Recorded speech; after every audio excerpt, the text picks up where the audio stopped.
Welcome to another great video. Very common question we get all the time. Yeah. How much money do you actually need to retire? You hear lots of gurus out there say you need $1 million, you need $2 million, you're never going to retire. We're actually going to dive into that, and we're going to start with a little bit of data because according to a recent CPP survey, Canadians think they need 29% more money to actually retire. So let's tackle that. Yeah. So basically, on the CPP survey, what we found out is CPP Investments did a survey. They conducted it in August of 2024, and they sampled 4,700, just over 4,700 Canadians. Now, nobody in Quebec because we're dealing with a CPP, not a QPP scenario. So the release was done in November. And what we found out of this scenario was that non retirees expected that they will need $900,000 to live comfortably in retirement. And that's up from $700,000 the year before. So you've had a $200,000 increase. As Clint mentioned, that 29%. Yeah. And also non-retirees expect that they will need $5,500 per year in retirement, up from $50,000 in 2023. So they expect they need more income, so 55,000 net in their pocket to live, and they expect they need 200 grand more, 29% increase in savings. So that's the idea. Yeah. People are feeling they need more money and more income to live comfortably in retirement. What is the actual number? Wow. That's what we're going to answer. And the first one is there's no magic number. There's none. I mean, the magic number is not there. It's going to depend on a variety of things. What's your lifestyle? What's your budget? How much you've put away that you think you can spend and things along that line. So we work with lots of folks with less than $1 million and have a very comfortable retirement. Also, there are some multiple million clients as well. I mean, it all depends on what your lifestyle and your budget's going to be. That helps to dictate more than a magic number as per se. Yeah, so don't think, oh, I need 2 million because that's what someone told me. No, what is your actual goal and what is your actual number? We're going to go through an example here with a couple of different options to kind of see how that number changes so you get a good understanding of the big factors that will determine how much you need to retire. So let's meet Robert and Linda Sample because we're very original with our names. I'll assume they're both 65 now. They want to retire at 65, so they're at that retirement date. They both get CPP and OAS, and they both took them at 65. So when they retired, they said, hey, now's a good time for the pensions. Perfect. Robert gets about $1,500 combined, Linda 700. We're not going through CPP and OAS and nuance. We've done lots of videos on that. This is more about how much they need to retire. So that's the setup there.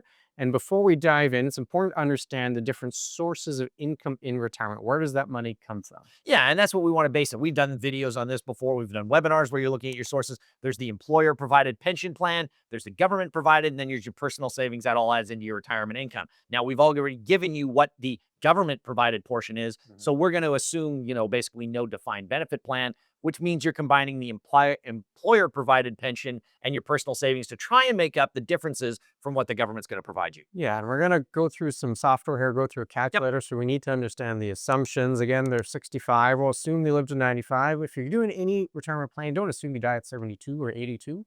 You want to be the other way, more conservative, so that you don't run out of money. You have a long life. Inflation 2.5%. Rate of return in retirement 4.5%. Again, conserve. Don't assume you get 10% a year. In fact, do the opposite. So that way, your plan is going to be sound and safe regardless of market outcome.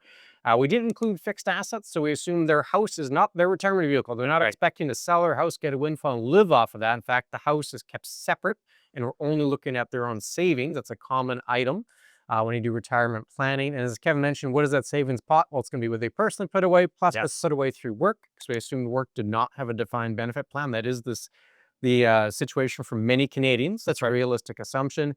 How much do they need between work and their personal plan? I'll start with the first example here, Kevin. The first example is they want to spend $3,500 a month. Yeah, so if they're looking to spend $3,500 a month, then that's their target in today's dollars, adjusted for inflation, of course.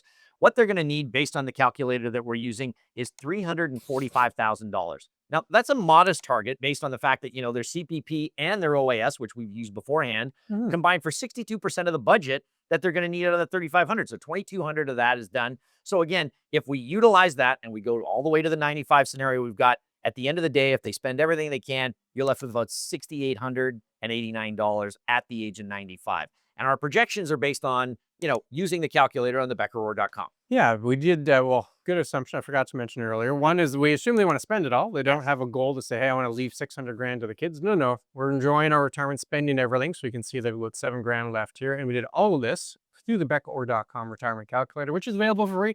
You don't have to sign up for anything. Just go to the site, you click on it, and you can use it, and you can do similar projections. You'll see the tables here for that example number 1. It goes from 65, and it got the age, and then has all the different columns there, so you can see how the investments grow or how they're spent. and then what the target would be at the end of the year. And if we go to the second table here, it goes all the way down to the 90s, and you can see they're left with about $6,800 at that expected life target there of 94 or 95. That's going to be the framework here, and we'll make a few changes. So an example two, that's $3,500. So if they spend $3,500 a month based on our calculator and our assumptions, they need $345,000 to retire comfortably. What if they spend $5,000? Well, that becomes a different situation altogether. If all of a sudden you jump it up to 5,000, now what we're dealing with here is that you're going to need almost double the amount of money. $740,000 is needed. And again, why? Because we're assuming only on the government pension side. And since it's 2,200 there, as opposed to 62%, you're now dealing with 44% of what's there. So you're going to have to make up over 50% of where that's coming from. So again, at the end of the time frame, running through all the calculations and everything else there, we're going to be left with about $3,300 in the end of the time frame if it's spent and everything's done that way. And then again, there's even more examples. If we jump it up again to 7,000, well, now what we're looking at on an inflation basis, Justice, we have to go up another 50%.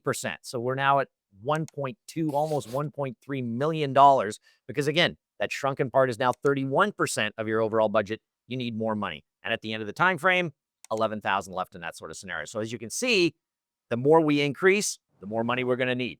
And it's not necessarily linear. Oh, I want to up my budget by 10%, so I only need 10% more savings. Not the case. You went from 3,500 to 5,000. We pretty much doubled the required savings. Yep. Same thing, 5,000, 7,000. A big jump in terms of the required savings pot. We do have more examples. What does it mean when you retire early? And then a couple of tips to bring this all home. But if you have questions on this, and we got lots of great questions, how do folks get a hold of us? You go to chatwithclintonandkevin.com. By all means, give us the questions. If you have anything more on retirement, your CPP, how to plan for it, what you should be looking for, or if you have any other financial questions, please send them along to us. They do go directly to Clinton and myself. It's not a robo-advisor or anything else, and we will get back to you as quickly as we can to answer those questions.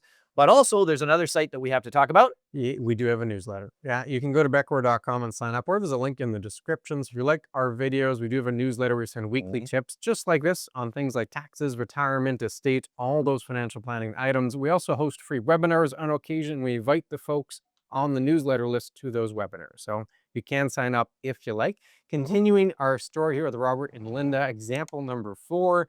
What if they retire early? So instead of 65, we're now going to change some of the assumptions. Let's assume they retired at 60. So their CPP OAS numbers are going to be smaller. You can see them there. Robert and Linda are now going to combine 960 because they took it all early instead of at age 65 for their CPP. And OAS won't kick in until 65. That's right. And they want 5,000 in order to retire. You can see they need over $1 million. So you can, if we compare here, example 2, they retired at 65. They spent 5,000 a month. They needed 740,000. Here we are in example 4, still 5,000 a month they're spending, but 5 years earlier, they get less pensions. CPP kicks in right away. OAS not until 65. So you can see their portfolio has to do a lot more of the heavy lifting to fund retirement. So for those extra 5 years, they need much more. They need a pot of over $1 million in order to handle that scenario. So a couple of keys there when it comes to how much you need to retire. We've tried to highlight it here. Let's bring it all home. Yeah, I mean, and we're dealing with this on a high level basis, remember, so there are odds and ends that can be tweaked here and there as to what your particular situation is. But I guess the big factor that we want to talk about is your budget's key. That's going to be the big factor that you really have to look at. Getting a good idea of how much you're going to spend in retirement, how much you think you're going to spend. That way you're going to be able to get appropriate projections, and that way you can plan what you're going to need doing there. So it'll likely change throughout your retirement. And we ought to automatically know that's what it is. You may spend more in the beginning, you may spend less in the end, but that's one of the big things you have to do. And more pension money that you have, it's going to mean that you have to save less. So if you've got a defined benefit or a large defined contribution plan, that's great. That's more money coming into you. That's less personal savings that we have to deal with. And then there's the options of estate goals. Yeah, we assume Robert and Linda did not have an estate goal. They said, hey, we're just spending it all. Now, in our assumptions, we did not include the house. So we can assume maybe whatever equity is left in the house when they pass away, well, that could be the estate. That's right. The kids could sell that and the kids get whatever money's there, but they're going to spend all the RSPs, TFSAs, that type of idea. That was effectively the assumption we used. You may have a different goal for your estate. Maybe you want to give money to charity. Maybe you want to make sure there's a larger pot there for the kids. Maybe you want to do some of the early inheritance. While you're still here, you want to give some of that money away. All of that is fine, but that estate goal will change how much money you actually need to save up. So it's important to include that. And this is a high-level idea. Of course, the best solution is going to be a customized plan. So you actually can think through your specific goals, your specific budget, and then get calculations and a plan done to match. That's how you really figure out how much you need to retire. Have a plan. That's the biggest factor that we want to talk about. Make sure you have that plan. That'll help out with all of this going forward. And we're more than happy to talk to you about that. Yeah, and if you like this video, certainly love the one on the screen now. Can you retire in Canada with less than 1 million? Great tips there. Click on that one. We'll see you again very soon. Take care.